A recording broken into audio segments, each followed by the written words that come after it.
Bienvenue sur la chaîne. Aujourd'hui, je vais vous parler du film d'action de Luc Besson qui raconte l'histoire d'une blonde mortelle travaillant pour le KGB. Avec le mannequin Sacha Luce. J'espère que vous aimerez le film, que vous lui donnerez un like et que vous vous abonnerez à ma chaîne. Alors, commençons à regarder. Le film se déroule à Moscou en 1985. Une jeune fille au volant reçoit un appel téléphonique et apprend qu'elle a été démasquée. L'héroïne se rend à l'ambassade et, au même moment, des personnes sont arrêtées. En arrivant à l'ambassade, la jeune fille demande aux gardes d'appeler et de donner le code lorsqu'un SUV noir lui fonce dessus. Il s'avère que les personnes ont été arrêtées par les services secrets soviétiques, et l'action se déplace vers le bureau de la CIA aux États-Unis. Le chef de la division soviétique, Lenny Miller, reçoit la tête d'un de ses agents. Nous sommes à Moscou en 1990. Un employé d'une agence de mannequins parisienne aborde une jolie fille qui vend des poupées Matryoshka sur une place commerçante et lui propose une casting. Malgré ses doutes initiaux, Anna accepte d'essayer de devenir mannequin. L'héroïne arrive à Paris et découvre que l'agent de Dorothy a déjà envoyé ses photos et que tout le monde est ravi de son apparence. Le lendemain, Anna se rend à son premier tournage, où Dorothy remarque une cicatrice sur le poignet de la jeune fille. L'héroïne change beaucoup de costume et, bien qu'elle se sente d'abord mal à l'aise, elle finit par se détendre. Tard dans la soirée, la jeune fille épuisée rentre à l'appartement. Anna vient passer la nuit avec sa nouvelle amie Mott. À la fête, l'héroïne fait la connaissance d'Oleg Filankov. 2 mois plus tard, le couple continue de se rencontrer et une relation se développe entre eux. À la demande d'Anna, Oleg lui apprend qu'en plus de l'exportation-importation habituelle de marchandises autorisées, il importe également des armes. En entendant cela, la jeune fille se rend aux toilettes et, à son retour, détruit le contrebandier. L'action se déroule à nouveau en 1987, où Anna, toxicomane, cohabite avec son petit ami Peter. La jeune fille décide de s'engager dans la marine russe, car elle a étudié dans une académie militaire. Peter rit de cette idée et lui rappelle qu'il a ramassé la fille dans la rue et qu'elle est obligée de croire en lui et de s'occuper de lui. Anna répond avec colère que c'est son petit ami qui l'a initiée aux pilules, et une querelle s'ensuit. Peter s'en va et l'héroïne, en larmes, continue de remplir le questionnaire. Dans la rue, Anna rencontre son petit ami qui lui propose de la raccompagner chez elle.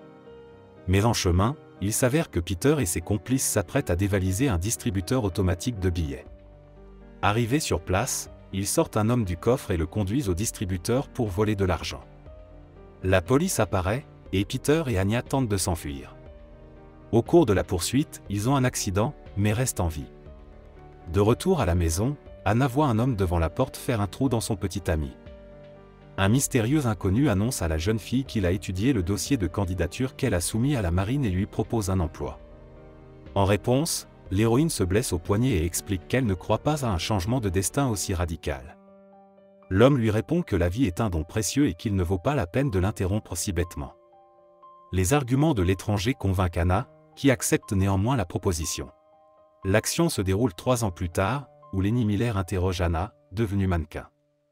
Le héros soupçonne que c'est l'héroïne qui a pris la vie d'Oleg Filankov, mais n'ayant pas de preuves solides, il décide de continuer à suivre la suspecte. L'action se déplace à Moscou, où Alex Shankov présente Anna, qui étudie depuis 1 an, à Olga, une instructrice du KGB. Cette dernière n'est pas très satisfaite du choix de sa collègue, mais la lecture de Tchekhov par la jeune fille l'impressionne et elle change d'avis. Au bout d'un certain temps, Anna reçoit sa première mission, sa cible est un homme dans un restaurant. Coiffée d'un béret de fourrure blanche, la jeune fille pénètre dans l'établissement, trouve la victime et se rend compte que l'arme n'était pas chargée. Cependant, l'héroïne s'acquitte de sa tâche et, sans arme, démantèle de nombreux gardes du corps. Olga réprimande Anna pour son indiscrétion et sa longue exécution de la tâche. La femme raconte que, selon la version officielle, elle boitait à cause d'un incident survenu en Tchétchénie, mais qu'en réalité, pendant sa formation, elle a été jetée dans la forêt et est tombée dans un piège à loup. 3 jours plus tard, au camp, l'instructeur donne à Olga un tournevis sur lequel il est écrit « Les ennuis ne vous préviennent jamais d'eux-mêmes ». Olga sort le tournevis de sa poche. Au bout d'un certain temps, Anna reçoit un nouvel appartement et une nouvelle mission. Alex appelle la jeune fille et l'invite à déjeuner, mais l'héroïne refuse à cause d'une pile de travail. Il s'avère qu'Olga suit un agent de Paris et envoie Anna au marché pour attirer l'attention de l'homme. Elle suit les mouvements de l'agent et le dirige par tous les moyens possibles vers l'endroit où la jeune fille vend des poupées Matryoshka. Lorsqu'Anna arrive à l'agence, Olga continue de la surveiller et l'informe que l'objet arrivera dans un mois. Lors de la fête, l'héroïne remarque immédiatement Oleg. Olga, ainsi que d'autres employés, écoute leur dialogue et se plaint du mauvais emplacement des caméras. Lorsque la jeune fille élimine Filankov et son garde du corps, elle donne le sac et les lunettes à une doublure similaire, et change elle-même d'apparence avec une perruque et des vêtements. Anna efface les images de vidéosurveillance et s'enfuit de la scène du crime. Après l'interrogatoire de Miller, l'héroïne rend compte de la conversation à Olga, qui lui demande de rentrer à Moscou sans faire trop de bruit. De retour, Anna invite Alex chez elle, et une relation se noue entre les deux héros. Lors d'une réunion avec le président du KGB, Vassiliev, l'héroïne apprend que même après 5 ans, elle ne sera pas libérée et qu'elle travaillera pour le KGB jusqu'à la fin de sa vie. Anna retourne à l'appartement de sa petite amie Mo, un mannequin de Paris. L'héroïne appelle Alex et lui dit qu'elle ne veut pas passer sa vie avec le KGB, et l'homme la calme en lui disant qu'il y a peut-être des options, il suffit d'attendre. Pendant qu'elle travaille, Anna se jette sur le photographe qui la tourmente, elle et les autres filles, depuis des heures. L'héroïne reçoit une nouvelle mission d'Olga pour éliminer Frédéric, et découvre qu'en cas d'échec, il n'y aura pas d'assurance. Anna détruit la personne désignée, mais s'acquitte de sa tâche avec inattention et retourne à Moscou. La jeune fille en pleurs dit qu'elle est fatiguée et qu'elle ne veut plus détruire et défigurer les gens. Olga propose inopinément à Anna de prendre Mo et de partir en vacances. Après s'être reposée, l'héroïne reprend des forces et apporte même une carte postale à sa patronne. Après les vacances, Anna reprend immédiatement le travail. L'héroïne change de personnage et de lieu, mais ses activités restent inchangées.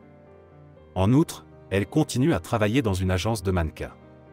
Après une nouvelle mission, Olga déclare qu'Anna a fait du bon travail cette année et l'envoie à Moscou. Elle voit d'abord Alex, puis joue à un jeu avec Vassiliev. Pendant le jeu, l'homme dit que la jeune fille recevra une médaille. Contre toute attente, Anna lui tire dessus. L'action se déroule 6 mois plus tôt. Alors qu'elle effectue une mission pour éliminer Federico, Anna se rend compte que quelque chose a mal tourné et elle est arrêtée par les forces spéciales de la CIA. Miller, qui apparaît, propose à la jeune fille la prison ou la coopération avec lui. L'héroïne répond qu'elle n'est prête à coopérer que si elle est libérée dans 1 an, et qu'elle assure sa protection, ainsi qu'un logement à Hawaï. Miller est d'accord et recrute la jeune fille, disant enfin qu'il a reconnu l'héroïne, même avec sa perruque, à la façon dont elle tient son sac à main. Après avoir parlé à Olga, Anna revient dans la pièce et dit qu'elle a besoin du doigt de Federico. Lenny Miller comprend que c'est nécessaire, sinon ils seront démasqués. En vacances, Anna rencontre inopinément un agent de la CIA près de chez elle.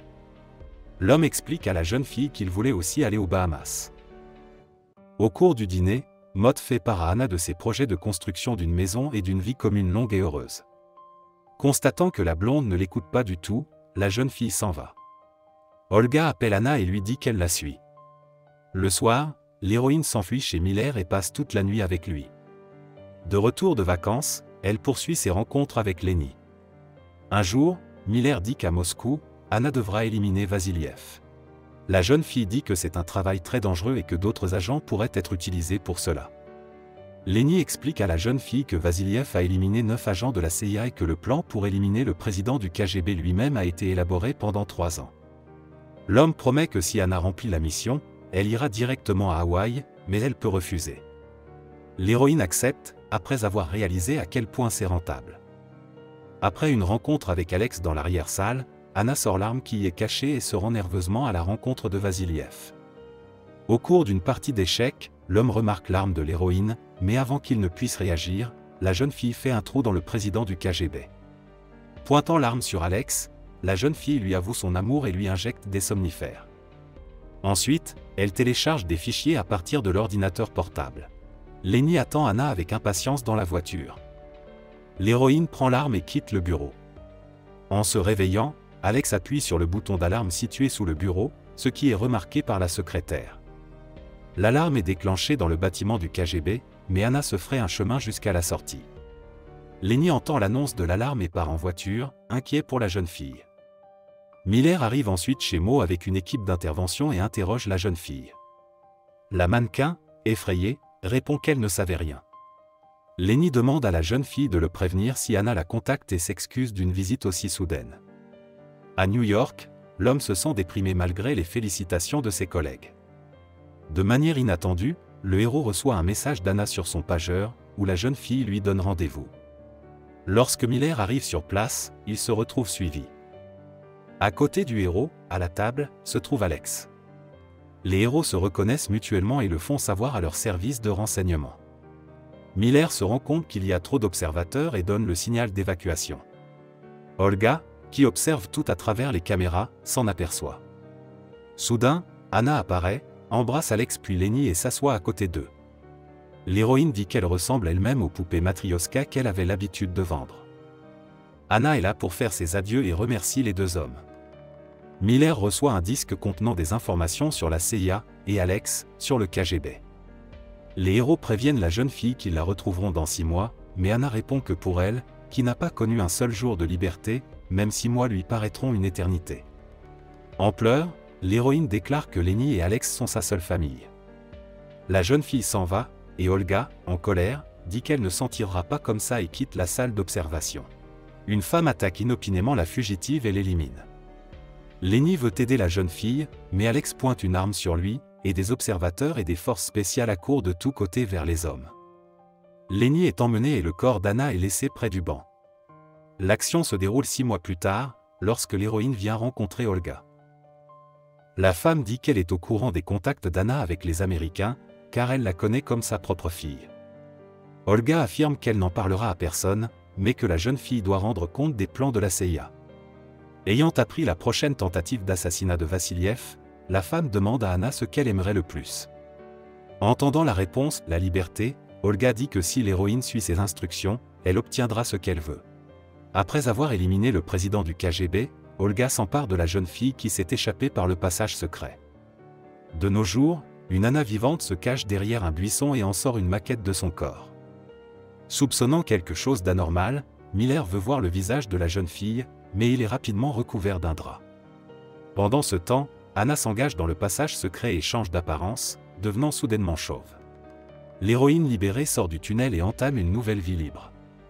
Olga, qui est devenue présidente du KGB, trouve le disque d'Anna dans l'ordinateur. La jeune fille explique qu'elle a enregistré leur dernière conversation sous forme de compromis et propose un marché.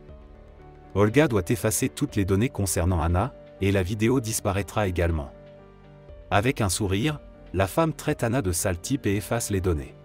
C'est la fin du film. Merci à tous d'avoir regardé ce film jusqu'au bout. Donnez un like à cette vidéo. Écrivez dans les commentaires ce que vous pensez de ce film, et rendez-vous dans de nouvelles vidéos.